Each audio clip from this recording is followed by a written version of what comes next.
Ambassador Elena Rice adjusts her ceremonial sash in the mirror, practicing the pleasant smile that has become humanity's greatest weapon in galactic politics. Today marks the centennial gathering of the Galactic Concord, where all 127 spacefaring civilizations will showcase their achievements.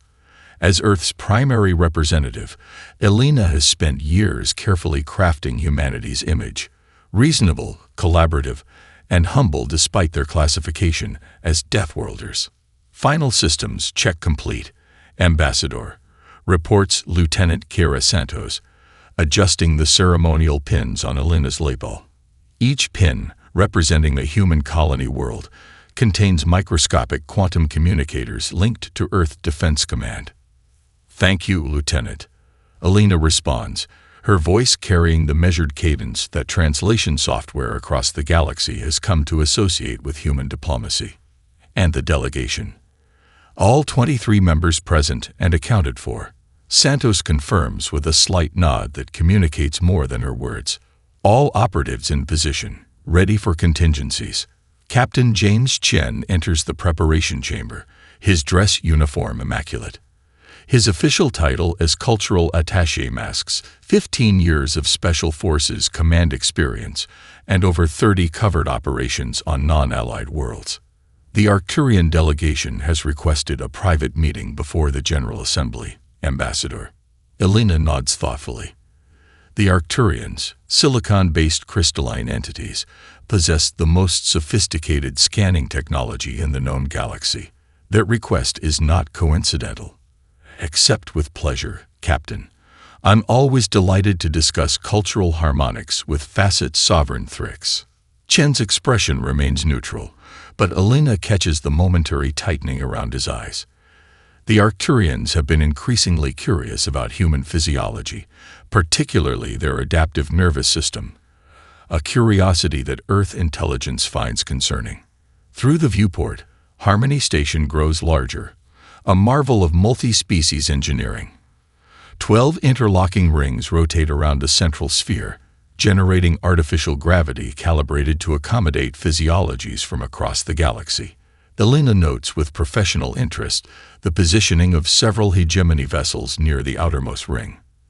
Their angular predatory silhouettes contrast sharply with the station's elegant curves. "Those ships are running hot," murmurs Santos, her augmented vision zooming in on the energy signatures. "Weapon systems in standby, not shut down." Elena taps a coded message into her neural implant. "Watch the birds of prey." The message transmits through quantum channels to Admiral Helena Zhang, whose fleet maintains position 6 light hours from the station, close enough to respond to emergencies, distant enough to respect diplomatic protocols. The transport shudders slightly as it enters the docking sequence. Elena uses the moment to activate her subdermal diplomatic package. Hormone regulators balance her system, ensuring her scent patterns won't trigger threat responses in olfactory-sensitive species. Neural dampeners shield her thoughts from limited telepathic scans. Most importantly, her cardiac regulator maintains a perfect, unrushed rhythm, regardless of circumstances, a biological lie detector countermeasure. "Ambassador," Chen says quietly as the airlock cycles, "I've reviewed the station's security roster. The hegemony has twice their normal contingent present, including 3 members of their Silent Hand Intelligence Division." Elena's smile doesn't falter, though her eyes harden slightly. How interesting. They must anticipate significant diplomatic developments. She straightens her shoulders, embodying the calm dignity that has defined humanity's diplomatic corps since first contact. "Remember your training, everyone. We represent not just Earth, but all human worlds. We are scholars, diplomats, and peacemakers first." The unspoken message is clear to every member of her staff. They are also soldiers, if necessary. The airlock hisses open. Beyond it, representatives from dozens of species wait to greet the human delegation. Overhead, floating translation drones prepare to interpret the complex welcomes. Elena steps forward, her calculated smile firmly in place, ready to navigate the dangerous waters of interstellar politics, where humanity remains the newest, most mysterious addition to the galactic community. The reception hall of Harmony Station resembles a living kaleidoscope. Bioluminescent meridian diplomats drift near the ceiling, their tendrils casting gentle patterns across the gathering. Crystalline Arcturians reflect prismatic light while conversing with gaseous Venturi, contained in ornate pressure suits. Ambassador Elena Reyes navigates this exotic assembly with practiced ease, her diplomatic implants working overtime to track 19 simultaneous conversations in her vicinity. Fascinating adaptive biology. For a carbon-based species, comments High Chancellor Sktheri, a colonial organism composed of thousands of interconnected azure polyps. Your endurance adaptations seem particularly quaint. To evolve as pursuit predators who simply chase prey until it collapses from exhaustion. How charmingly primitive. Elena's smile remains unwavering. We find all evolutionary paths equally valid, Chancellor. Earth's specific gravity and atmospheric composition simply favored certain traits. Your communal consciousness is equally impressive. Lieutenant Santos approaches with a ceremonial tray of compatible refreshments. Ambassador, the Dvorian representative has requested your insights on the agricultural treaty amendments. The subtle tap of her finger against the tray signals something more. Hegemony security personnel are moving into position throughout the hall. Of course. Please excuse me, Chancellor. Elena glides away, accepting a crystalline flute of synthesized protein solution calibrated to her physiology. She sips it while cataloging the positions of her staff throughout the hall. Captain Chen stands near the primary exit, engaged in seemingly casual conversation with the reptilian Sorek ambassador while maintaining line of sight to 3 separate security checkpoints. The massive doors at the far end of the hall slide open with a sudden hiss. Supreme Commander Vexthar enters, his 6 eyes sweeping the room with predatory precision. The exoskeleton enhancing his naturally powerful frame gleams with integrated technology. 4 guards flank him, wearing combat suits noticeably bulkier than standard hegemony ceremonial armor. Elena's cardiac regulator prevents her pulse from quickening, but her mind accelerates. Something is wrong. The hegemony delegation should include at least 12 diplomatic officers. Where are the others? She begins moving toward Chen when the first tremor shakes the station. The artificial gravity fluctuates momentarily, causing several delegates to stumble. Emergency lighting activates along the floor perimeters. The second tremor is stronger, accompanied by a distant boom that reverberates through the hull. Distinguished representatives, Vexthar's amplified voice cuts through the rising murmurs of concern. Please remain calm. For your safety, security protocols have been activated. As if choreographed, armored hegemony troops pour through service entrances. Translucent barriers shimmer into existence, partitioning the hall into containment sections. Elena watches her carefully constructed diplomatic reality shatter like fine glass. The Galactic Concord has failed in its primary directive to maintain balanced power among civilizations, Vexthar announces. The unchecked expansion of certain aggressive species, his upper eyes fixed pointedly on the human delegation, represents an existential threat to galactic stability. Elena catches Chen's gaze across the room. His right hand rests casually at his side, thumb and forefinger forming a loose circle, the prearranged signal for Protocol Eravis, contingency planning for hostile takeover. The Hegemony Protectorate has assumed temporary control of Harmony Station and critical Concord assets throughout the sector, Vexthar continues. Cooperation will ensure your comfort and safety during this transition period. Armed guards approach the human delegation with specialized restraints. Elena maintains her diplomatic smile, though its meaning has transformed entirely. Through her neural implant, she activates an encrypted emergency channel to Earth Defense Command. Masquerade terminated. I repeat, masquerade terminated. Eravis authorized. As the first guard reaches for her wrist, Elena addresses him with perfect composure. I understand completely. You're simply following orders. Her smile never falters, even as the specialized cuffs lock around her wrists.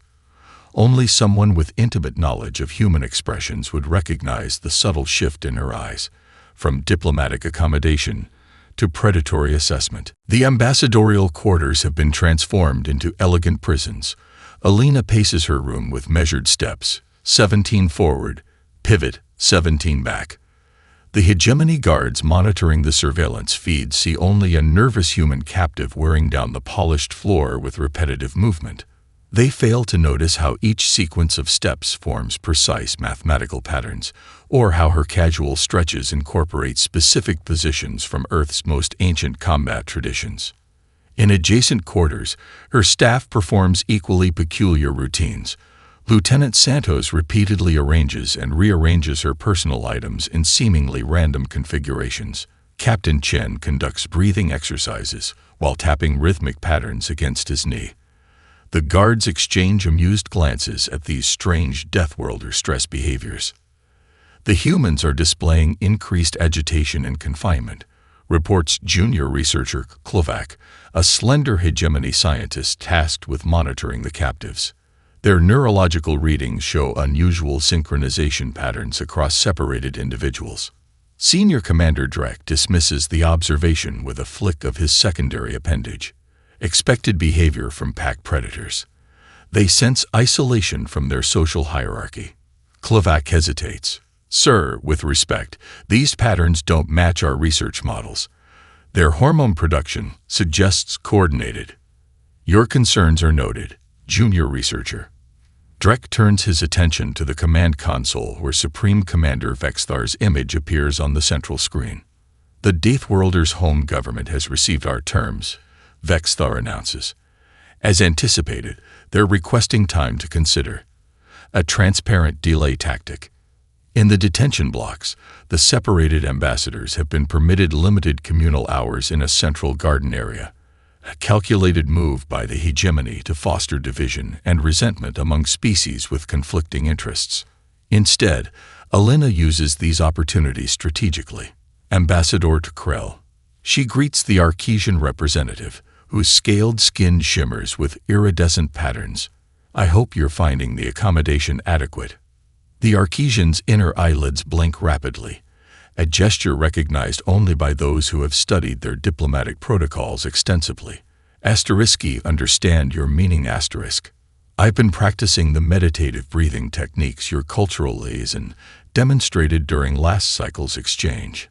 Alina continues conversationally, demonstrating a specific pattern of inhalations and pauses. Krell's head tilts exactly 17 degrees to the right. You honor our traditions, Ambassador Reyes. Perhaps when this diplomatic adjustment concludes, you might visit the southern archipelago on Arquesia Prime. The resonance caves there enhance such practices. Their seemingly innocuous cultural discussion continues under watchful eyes, the guard's translation software missing the layered information encoded in specific word choices and breathing patterns. Communication techniques developed during joint human-Arquesian cultural exchanges that doubled as military liaison programs. In his private laboratory, Klovac studies the biological readings from the human captives with growing concern. Their stress hormones spike and fall in patterns too regular to be natural. More disturbing, these patterns show statistical correlation across isolated individuals without communication access, a biological impossibility unless. His analysis is interrupted as his terminal flickers momentarily. Strange. The station's power grid has independent backups for critical systems. When the display stabilizes, several key data points have altered slightly. Had he misread them? In Captain Chen's quarters, the veteran operative hums an old Earth melody while performing standard calisthenics. The guards have grown accustomed to his exercise routines. They don't notice that today's melody contains specific frequencies that interact with the nanites he released into the environmental systems 3 days ago. Microscopic machines now spreading through filtration ducts, slowly rewriting security protocols and dampening the suppression field surrounding the human quarters. Alina completes another cycle of 17 steps, then pauses at the window overlooking the station's central hub. She observes hegemony troops installing additional weapon systems on the defensive platforms. Her expression reveals nothing, but she mentally calculates and updates the tactical assessment that will transmit during her next scheduled medical scan, a seemingly routine procedure that creates a perfect window for encrypted burst communication. 57 hours until position alpha, she murmurs to herself, words meaningless to any listener. The countdown has begun. Nutritional supplements for the human captives, announces the Hegemony Guard, sliding specialized meal trays through the delivery ports. He watches with amusement as the humans arrange their food into geometric patterns before consuming it. Their primitive rituals grow more bizarre under stress. He comments to his partner. The Deathworlders pray to their food now. What the guards fail to understand is that the humans are methodically separating specific chemical compounds in the food. The seemingly random patterns allow them to isolate particular elements: phosphorus from protein structures, potassium from fruit analogs, trace minerals from synthesized grains. When combined with enzymes in their enhanced saliva, these ordinary dietary components form compounds with extraordinary properties. In her quarters, Alina carefully presses a mixture under her thumbnail, where it hardens into a nearly imperceptible cutting edge, sharper than surgical steel. The process, developed for deep cover operatives in non-technological environments, transforms mundane materials into specialized tools through biochemical reactions unique to augmented human physiology. Ambassador Reyes, the intercom announces, Supreme Commander Vexthar has granted your request for audience. Prepare for escort. 20 minutes later, Alina sits across from Vexthar in his commandeered office. 2 guards flank her, specialized restraints encircling her wrists. The chamber, once a peaceful meditation space for the station's administrative council, now bristles with hegemony technology. Your government's continued resistance is pointless, Vexthar states, manipulating a holographic display showing Earth's defensive positions. Our analysis indicates your military capabilities are insufficient to counter our established tactical advantage. Alina maintains perfect diplomatic posture. Supreme Commander, humanity has survived thousands of conflicts throughout our evolution. We understand the wisdom of recognizing superior force. I merely wish to discuss reasonable accommodations for Earth's transition to hegemony protection. Your species adapts quickly, Vexthar notes with satisfaction. A survival trait from your hostile homeworld. No doubt. We study history extensively, Alina responds, her tone scholarly and detached. Earth has witnessed 10,462 documented wars. Before achieving spaceflight, humans developed weapons that could devastate entire continents. Our historical analysis suggests that accommodation, when necessary, preserves cultural identity better than feudal resistance. While she speaks, Alina's eyes methodically track guard rotations visible through the transparent wall behind Vexthar. Her enhanced vision catalogs security protocols, weapons placements, and the subtle architectural weaknesses where station sections connect.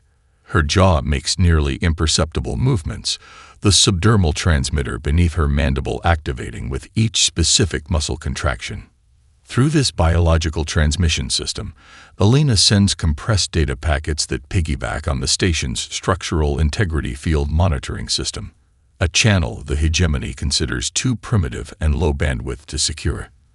The information travels through maintenance pathways until it reaches the modified medical scanner in the human detention area, where Captain Chen's nanites retrieve and decode it, hidden in the sensor-absorbing debris field of a shattered moon.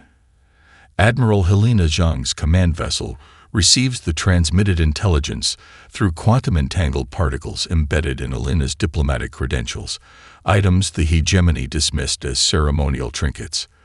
The Earth Defense Fleet, its ships designed to appear less advanced than their actual capabilities, begins final preparations for coordinated emergence. We will consider your requests for cultural accommodations, Vexthar finally responds after studying Alina's seemingly submissive demeanor. Your cooperation will be noted favorably in the transition protocols. Humanity appreciates your wisdom. Supreme Commander, Alina replies with perfect diplomatic grace. Her heartbeat remains steady. Her scent patterns indicate no deception, because she believes every word she says. The hegemony simply fails to understand what accommodation truly means to a species evolved on a planet that tried to kill them every day of their existence. As guards escort her back to the detention area, Elena glances at the chronometer displayed on a security terminal. 42 hours until Admiral Zhang's fleet arrives. The hidden arsenal of humanity. Not weapons, but ingenuity, adaptation, and calculated patience continues its silent deployment. The communal garden during allocated social periods has become the true battlefield of Harmony Station. Elena moves strategically from species to species, her conversations seemingly casual yet meticulously planned. The hegemony believes these interactions will highlight the inherent conflicts between evolutionary paths, but they achieve precisely the opposite effect. The crystalline formations on your homeworld must be extraordinary, Elena comments to the Jodic representative, an insectoid philosopher whose compound eyes reflect light in hypnotic patterns. Our xenogeologists have long admired the mathematical perfection of Jodic architecture. The Jodic's antennae vibrate in a specific frequency, imperceptible to most species, but clear to human augmented hearing. We initially feared your kind, Ambassador. Your predatory origins seemed incompatible with higher philosophical development. Evolution takes many paths. Elena responds with a precise modulation in her voice that contains embedded information. Humanity found that awareness of our aggressive instincts allowed us to channel them constructively. The capacity for violence became the foundation for the capacity to protect. The conversation appears philosophical to observing guards, their translation software missing the layered meanings in specific word choices and subtle tonal shifts, a communication technique developed through decades of sinolinguistic research by Earth intelligence. Across the garden, Lieutenant Santos demonstrates what seems to be a human stretching routine to the avian Volocris ambassador. Her movements appear therapeutic, but each precise gesture illustrates techniques to disable hegemony technology. The Volocris, whose species can detect micro-muscle movements with extraordinary accuracy, absorbs the information while appearing to simply observe a cultural exchange. Fascinating how your species manages muscular tension, the Volocris comments, head tilting precisely 11 degrees, an acknowledgement of understanding. In his laboratory, junior researcher Klovac continues studying human biological readings with mounting concern. The correlation patterns between isolated human captives have become statistically impossible, unless they're communicating through means undetectable by hegemony monitoring systems. Computer, display comparative hormone analysis for human subjects during social interaction periods, he commands. The screen flickers momentarily, an almost imperceptible glitch. When the display stabilizes, the correlation coefficients have changed slightly. Klovac's inner eyelids contract in suspicion. He begins manually recalculating the values from raw data, only to find his access restricted by an administrative override he never initiated. Across the station, critical systems experience subtle anomalies. Environmental regulators momentarily adjust by 0.02% before correcting. Security scanners report fractional calibration errors during routine diagnostics. Hegemony technicians attribute these inconsistencies to integration issues between their equipment and the multi-species station architecture. They remain unaware of the microscopic machines flowing through maintenance systems, products of Captain Chen's military-grade implants, designed to release programmable nanites through dermal pores when activated by specific biochemical triggers. These invisible infiltrators systematically rewrite security protocols, manipulate environmental systems, and create microscopic structural weaknesses at key junctures throughout the station. Our preliminary calculations suggest Earth's colonies will accept transition protocols within 7 standard cycles, reports Senior Commander Drek to Vexthar. The humans appear remarkably adaptable to changed circumstances. Vexthar studies the holographic display of Harmony Station, satisfaction evident in his posture. Their evolutionary history makes them practical survivors. They recognize superior force. Drek hesitates. Supreme Commander, Junior Researcher Klovac has submitted multiple reports suggesting anomalous behavior patterns among the human captives. Perhaps additional security measures. Klovac lacks perspective. Vexthar interrupts dismissively. The humans were classified as potential threats due to their physical capabilities, not their strategic ones. Their diplomatic records show consistent preference for accommodation over conflict. In her quarters, Alina completes another precisely timed exercise routine, her movements mapping the structural vulnerabilities of the station. Through the viewport, she observes a hegemony cruiser adjusting its position, its weapons ports visible as they cycle through calibration sequences. 26 hours until Admiral Zheng's fleet emerges from stealth. The whispers between stars grow stronger as humanity's true nature prepares to reveal itself. The alert sounds 3 hours ahead of schedule. Alina is escorted from her quarters by 4 heavily armed guards, their weapons trained on her with significantly higher readiness than previous transfers. Something has changed. Ambassador Reyes, Supreme Commander Vexthar's voice carries unexpected tension as she enters the command center. Your cooperation has been a model for the other species. I find myself disappointed. Behind him, a holographic display shows the station's shield generator section. The projected field integrity has dropped to 78%, well within safety parameters, but notably lower than optimal performance. Specialized equipment failures, Vexthar continues, manipulating the display to show 3 separate critical junctions. Our engineers discovered microscopic stress fractures in key components. Curious how these precise failures occurred simultaneously in systems recently inspected by maintenance drones. Alina maintains her diplomatic composure. System integration challenges are common in multi-species engineering projects. During the Centauri Accords, similar compatibility issues. Enough. Vexthar's secondary appendages flare in a display of controlled aggression. Your pretense insults us both. Junior researcher Klovac has compiled compelling evidence of coordinated activity among your delegation, despite isolation protocols. His upper eyes fix on Alina while his lower set monitors security feeds. I underestimated your species' capacity for deception, an evolutionary advantage from your predatory origins, no doubt. The commander gestures to a separate display showing various ambassadors in their quarters. To ensure continued cooperation, examples must be established. The Arquesian ambassador will be first. Their resistance cells on their homeworld have proven particularly troublesome. Alina's diplomatic mask slips for the first time. Not in fear or anger, but in a calculated shift of demeanor that catches Vexthar off guard. Her posture straightens imperceptibly. Her eyes, previously accommodating, now evaluate him with clinical precision. Your research on humans is fundamentally flawed, she explains, her voice carrying the same measured cadence, but stripped of its artificial warmth.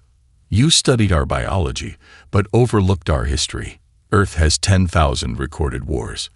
We split the atom to create weapons before we used it for power. We've dedicated more cultural resources to combat traditions than any other species in the Concord. She leans forward slightly, her restraints clinking softly. Every human government maintains doomsday protocols. Every colony has military contingencies against xenobiological threats. We joined the Concord because we recognize our capacity for violence and chose a different path, not because we couldn't win. Vexthar studies her with newfound wariness. Threats reveal desperation, Ambassador. Your species lacks the technological advancement to challenge the hegemony. Your vessels employ conventional drive systems. Your weapons utilize standard energetic principles. Appearances can be deceiving. Alina responds with unsettling calm. Humanity learned long ago the advantage of being underestimated. Her eyes flick to the chronometer displayed on a nearby console. 16 hours until the scheduled fleet emergence, but contingency protocols exist for precisely this situation. Your threats are noted, Ambassador. Vexthar signals the guards. Return her to detention. Prepare the Arquesian ambassador for public statement.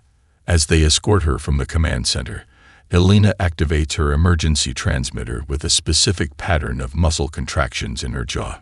The signal travels through the compromised station systems. Asterisk Protocol Valkyrie. Advanced timeline. 16 becomes 0 asterisk. Throughout the station, the human diplomatic staff receive the notification through subtle vibrations in their ceremonial pins, quantum entanglement communications that bypass all conventional detection methods. Their bodies begin final preparations, flooding with combat stimulants from internal reservoirs that had evaded hegemony scanners. In the debris field of the shattered moon, Admiral Zhang receives the emergency signal. Her expression remains neutral as she addresses her bridge crew. Initiate emergent sequence. Combat Protocol Valkyrie. The hammer behind humanity's diplomatic smile prepares to fall. The station shudders violently as the first Earth vessels emerge from stealth, their true configurations revealed for the first time. What had appeared as standard diplomatic escort ships now reconfigure, outer hull sections sliding away to expose weapon systems previously concealed beneath architectural elements the hegemony had dismissed as aesthetic choices. Alarms blare throughout Harmony Station. Emergency lighting bathes corridors in pulsing red as hegemony forces scramble to battle stations. In the security center, tactical displays light up with incoming vessels materializing from seemingly empty space. Ships utilizing gravitational distortion technology the hegemony believed was theoretical. In his quarters, Captain Chen sits in perfect meditation posture as the station rocks around him. His eyes open at precisely the moment the emergency protocols trigger a momentary power fluctuation in the detention-level security systems, a 3-second window created by his nanite's systematic reprogramming. In that brief darkness, Chen's body transforms. Specialized implants beneath his skin activate, reinforcing bone and muscle with carbon fiber lattices. His ceremonial bracelet unfolds into a neural interface that syncs with his augmentations. When emergency power restores lighting, the guard outside his door sees only the human silhouette through the translucent barrier. Detainee remains seated during emergency protocols. The guard commands, weapon raised. Chen's voice carries unexpected calm. You should have researched Earth's military history more thoroughly. The barrier between them suddenly crystallizes and shatters. A structural weakness created days ago by targeted molecular manipulation. The guard barely raises his weapon before Chen neutralizes him with terrifying efficiency, movements almost too fast for non-human perception. Throughout the station, the human diplomatic corps reveals their true nature. Lieutenant Santos dislocates her thumb in a controlled maneuver, slipping specialized restraints before subduing 3 guards using combat techniques optimized for the station's reduced gravity. Communications Officer Park repurposes environmental monitoring equipment into improvised weapons with the practiced skill of someone who has done it countless times before. In the command center, Vexthar watches in disbelief as security feeds show human diplomats moving with military precision through the station. Impossible. Their backgrounds were verified through multiple intelligence channels. Junior researcher Klovac, now vindicated but terrified, explains, "They didn't falsify their credentials, Commander. They'd repurposed their military. Their diplomatic corps asterisk is asterisk their special forces." Outside the station, Admiral Zhang's fleet executes combat maneuvers that defy conventional physics. Earth vessels utilize gravitational principles developed from living on a high-gravity world, creating micro-singularities that distort space around hegemony ships, rendering their targeting systems useless. Elena Rise walks calmly through chaos-filled corridors, her restraints discarded. 2 guards attempt to intercept her. Both fall unconscious before their weapons clear their holsters. Her ceremonial jewelry, dismissed as decorative by hegemony security, unfolds into specialized tools that interface with station systems, overriding security protocols with authorization codes extracted by Chen's nanites days earlier. She enters the secondary command center where Vexthar has retreated, finding him surrounded by his elite guard. The hegemony commander's posture displays genuine surprise when she appears unaccompanied. "Your insurrection is impressive but futile. Vexthar states, gesturing to tactical displays, showing hegemony reinforcements approaching from neighboring systems. You cannot hold the station against our combined fleet. We don't need to, Alina responds, her diplomatic smile returning. But now it carries predatory undertones that primitive parts of Vexthar's brain recognize as existential danger. Harmony Station was never the objective. As if synchronized to her words, communications displays across the command center activate simultaneously, showing similar uprising scenes across 3 sectors. Human colony worlds previously thought defenseless reveal hidden defense grids. Planetary installations the hegemony had cataloged as research outposts unveil military capabilities that had been concealed beneath civilian infrastructure. The storm of humanity's true nature sweeps across space, revealing the Deathworlders as they truly are when they stop playing nice. 3 days after what galactic historians would later call the Harmony Revelation, Ambassador Alina Rice stands before the reconvened Galactic Concord. The emergency session takes place aboard the Earth vessel Tolerance, a name that carries new meaning to the assembled representatives. The chamber, hastily adapted from a military briefing room, hosts ambassadors who now regard their human counterparts with a complex mixture of wariness, respect, and relief. Harmony Station itself remains under joint control as repair teams address damage from the brief but decisive conflict. The hegemony's unprovoked aggression against sovereign members of the Concord represents an unprecedented breach of our founding principles, Alina states, her diplomatic demeanor firmly back in place. Her voice carries the same measured cadence as before, but no species present misinterprets her politeness for weakness now. Earth proposes a reformed security protocol. She continues, activating a holographic display of restructured defensive arrangements. Transparent military disclosure, joint training exercises, and mutual defense pacts with enforcement mechanisms that cannot be subverted by single species interests. The Arquesian ambassador, whose life Alina personally secured during the station's liberation, signals agreement immediately. Others follow with varying degrees of enthusiasm. Even representatives of species historically aligned with the hegemony recognize the shifted balance of power. In adjacent chambers, other conversations unfold in hushed tones.